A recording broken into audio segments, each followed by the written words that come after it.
Hey guys, I'm Brianna Smith. I'm a reporter for WSPA TV in Spartanburg, South Carolina, and we cover a large area. We cover Spartanburg all the way to the Georgia line. We also cover up into North Carolina and to Tennessee.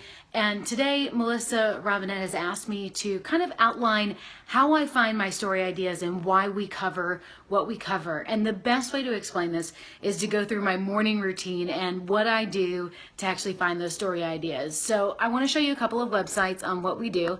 And here's my computer, and I'm hoping that you can see this okay. So this is first, we're going to just stay in Spartanburg. And this is actually the jail website. So the first thing I do is go through all of this and try and find out who's been arrested and what they've been arrested for.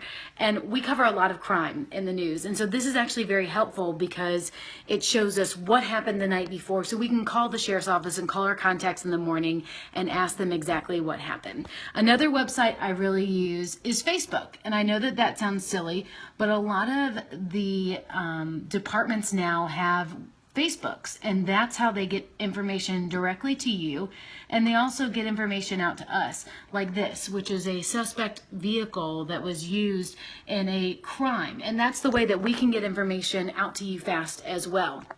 Now, the third website that I want to use to show you is actually called the Public Index, and that's a court system website that helps us figure out who's going to be in court this week and exactly who's been arrested and also maybe who's being sued civilly. And this website, you can check in all the names, you can check in cities, businesses, anybody that you want to look at and actually find out what's going on in your community. The best way that we get story ideas, though, is through you and you guys sending in tips and sending in conversations about what you would like to see in the news. And because if somebody sends it into us, that means it's important and we need to follow up on that. So I hope that gave you a little bit of insight into how my day starts and what we cover and when we cover it. And also, obviously, since Melissa's asking me to do this video, I need to tell you we also rely on our public relations officials, and those tell us what's going on in that specialty area that they're covering. For example, Melissa covers a school district. So randomly I'll call her, or once a week I'll call her and ask her what's going on in your school district that's important to you.